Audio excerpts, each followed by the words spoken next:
Ahora, José, dinos, ¿cuáles son los orígenes de esta banda musical tan conocida, tan admirada? ¿Dónde nacieron? ¿Qué tipo de música? ¿Qué influencias tienen? U2 o U2, como se le conoce en inglés, se conocen en la escuela secundaria. En Dublín, como podemos imaginar, en plena República de Irlanda, casi todos los centros educativos son católicos, ¿no? Excepto esta escuela que era como el reducto de la población más liberal, protestante, agnóstica, que no compartía la tradición irlandesa. Entonces ellos se conocen en las clases de esta escuela, donde había una influencia particularmente evangélica. Varios de los profesores que había en esa escuela, tanto la profesora de religión como algunos de los que organizaban una reunión de oración y de estudio bíblico, ¿no?, daban testimonio de su fe a los compañeros, ¿no? Entonces, lo que ocurrió fue que tres de ellos, el caso de Bono y el caso de Larry Mullen, es el caso de dos chicos marcados por la orfandad a una edad muy joven, ¿no? O sea, los dos pierden a su madre siendo niños, ¿no? Entonces, Bono fue el primero que se interesó por la fe cristiana, no solamente por la escuela, sino también por una familia que vivía en el barrio donde ellos estaban, que pertenecía a una asamblea de hermanos, una iglesia evangélica. Entonces, de esta familia vienen los tres chicos que han tenido relación con ellos. Uno formó parte de una banda muy conocida en aquel momento, se llamaba Virgin Prunes, ¿no?, Gaggy, a quien dedica una de las canciones de su último disco. Y otro es el niño que vimos en las portadas de los discos de U2, Boy, el primero de ellos, y el tercero, que es War, tiene un niño en la portada. Y el niño es el de esta familia evangélica, que era donde él iba a hacer estudios bíblicos. Entonces él es bautizado en un movimiento que hay de jóvenes cristianos que llegan a la fe en Dublín, que se llama Salom.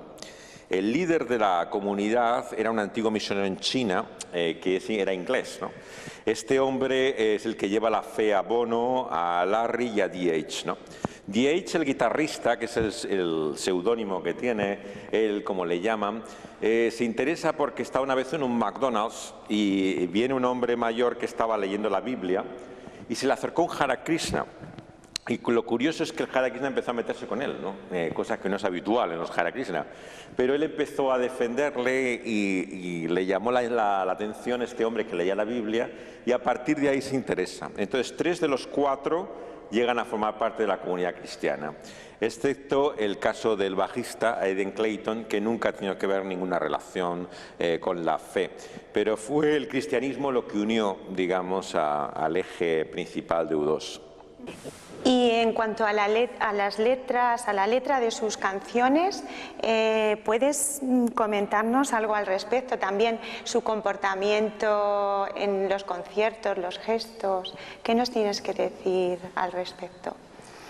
El tema de la música de U2 desde su inicio, ¿no?, desde el disco de Boy, trataba mucho de la adolescencia, el dolor y la experiencia de frustración de la madurez y el sentido de orfandad, ¿no?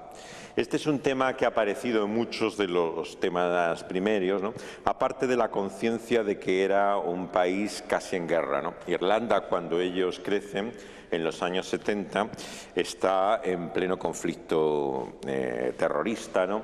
Y en particular, pues él tiene que ver con uno de los grandes atentados de explosiones, ¿no?, que se salvó de milagro. Él tenía la costumbre de ir a una tienda de discos, Bono, al salir de la escuela en el centro de la ciudad, ¿no?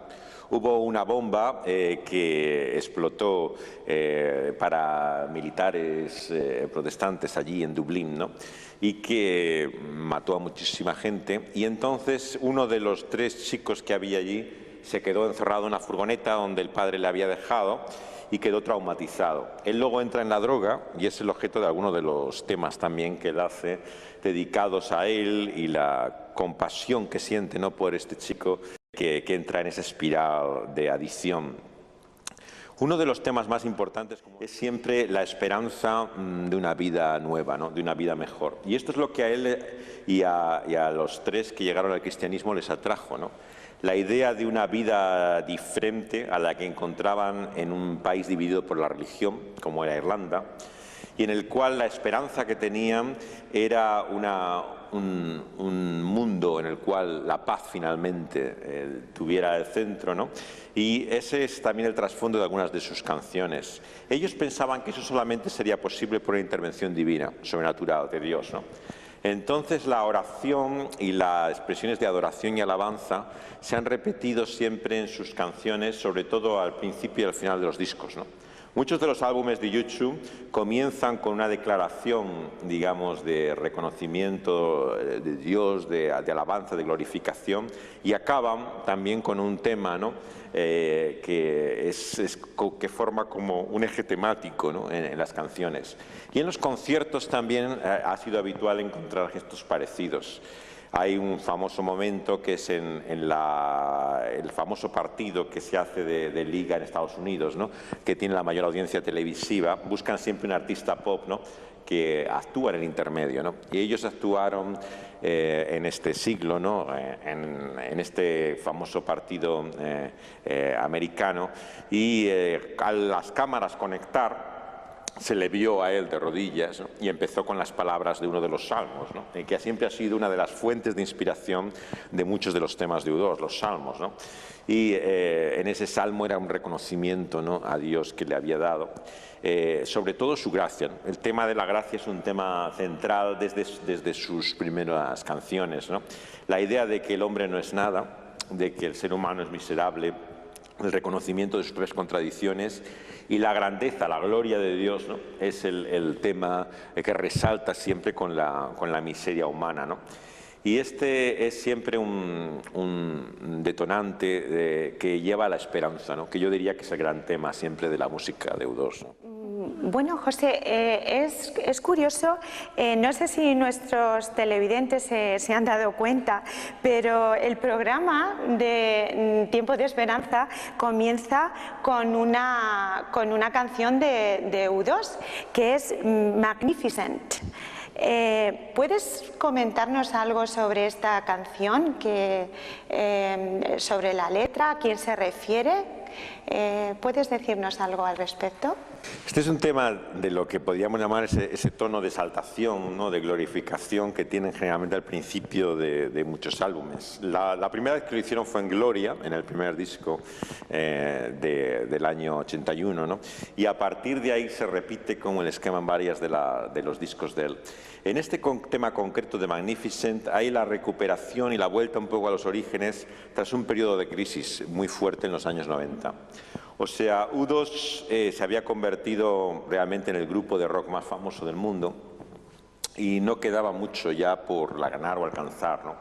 Entonces, la sensación de hastío crea una decadencia personal, ¿no? Y empiezan a tener problemas, ¿no? Individualmente varios de los músicos, ¿no?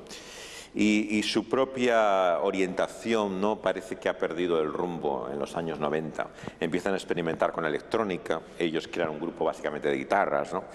Y realmente no sabían qué rumbo tomar, ¿no? Entonces hubo un redescubrimiento espiritual, ¿no? en este siglo, que ha vuelto en cierta forma a los inicios, a los orígenes de todo ello. Y Magnificent es un tema que reconoce que Dios está en ese cambio. La transformación, el giro que ha dado ahora su vida, otra vez viene por ese reconocimiento de quién es Dios. Entonces forma parte de un disco, tanto como el anterior y de los que vienen después, ¿no? Con muchas referencias espirituales, nuevamente el lenguaje que conocíamos del principio, con mucha influencia bíblica.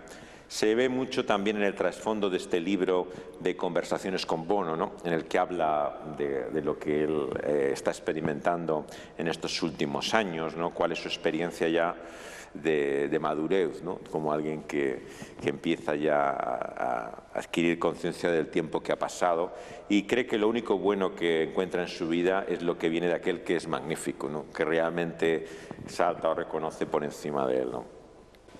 Y en cuanto al último trabajo de la banda, ¿qué nos puedes decir? El disco de Songs of Innocence, ¿no?, que algunos han vinculado a un título de la poesía romántica, ¿no?, de William Blake, para ellos es un proyecto muy antiguo, es uno de los discos más trabajados que han hecho, han estado varios años trabajando en el disco, y es probablemente lo más parecido a un álbum temático que ha hecho U2, ¿no? U2 no solía hacer, como en los años 70, estos grupos que hacían un disco sobre un tema, ¿no? Pero Songs of Innocence es lo más parecido realmente a lo que podía ser un disco temático. Es una vuelta a los orígenes, a Dublín, a la edad de la adolescente de ellos, las experiencias que ellos tuvieron, y claro, vuelve nuevamente tanto el tema de la fe, la inocencia perdida que aparecía desde su primer disco, ¿no? Y recobran gran parte de lo que era, por un lado, la memoria de la orfandad, ¿no? Hay una canción particularmente a la madre de Bono, a Iris, ¿no?, que es casi una oración, ¿no?, en la cual él recuerda que la fe la recibe por ella, porque la madre de Bono le llevaba a una iglesia anglicana que había en Dublín, mientras que su padre, que era católico, se quedaba fuera, ¿no? Iba a misa por su parte, y entonces él siempre el lenguaje de los salmos, ¿no?, la Biblia, la conoce yendo con su madre a la iglesia, ¿no?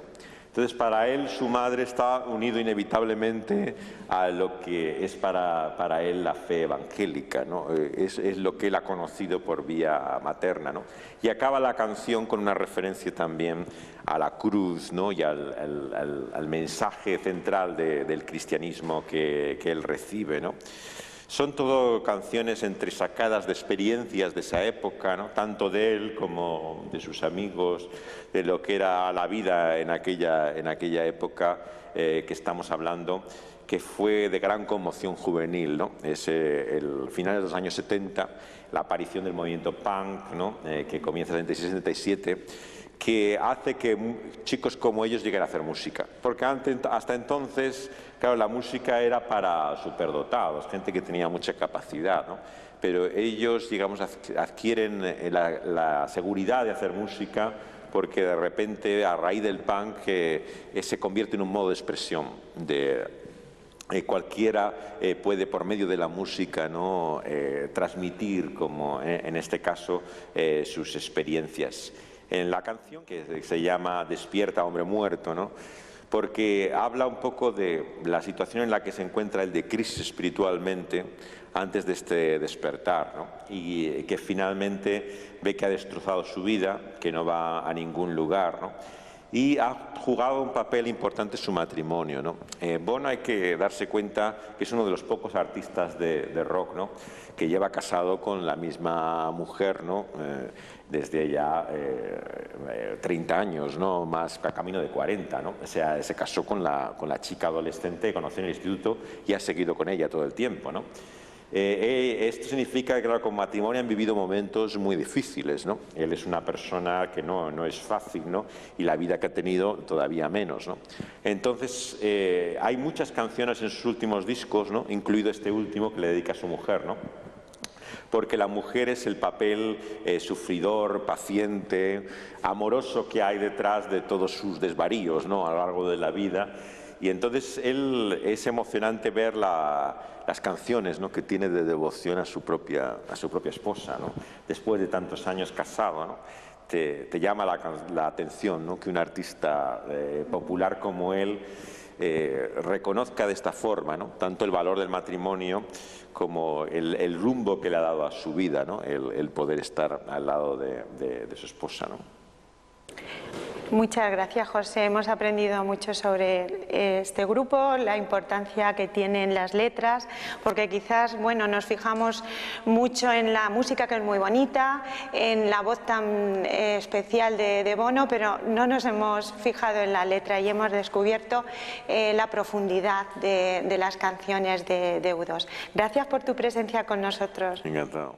Bien, para finalizar el programa de hoy, como siempre, os recordamos que la Iglesia Cristiana Evangélica se encuentra en la Avenida de la Constitución, frente al Hospital La Mancha Centro, y sí deciros que, como en otras ocasiones, que estamos abiertos para todo el mundo, que si queréis venir a comentar, contactar con nosotros y comentar acerca de los programas que estamos emitiendo, en este caso el que que hemos emitido hoy sobre la banda musical U2, pero otros programas, pues estamos abiertos. Deciros también que precisamente esto me da pie lo que hemos estado hablando sobre la importancia de la palabra, de las palabras, de la letra, que nuestras reuniones están centradas y giran en torno a la palabra de Dios.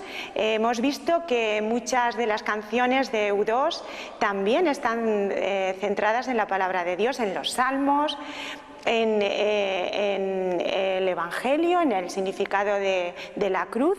Bien, pues nuestras reuniones giran en torno a la palabra de Dios, porque Dios nos habla por medio de su palabra, nos llena, y de esta forma podemos adorar y alabar a Dios si conocemos quién es Él por medio de su palabra.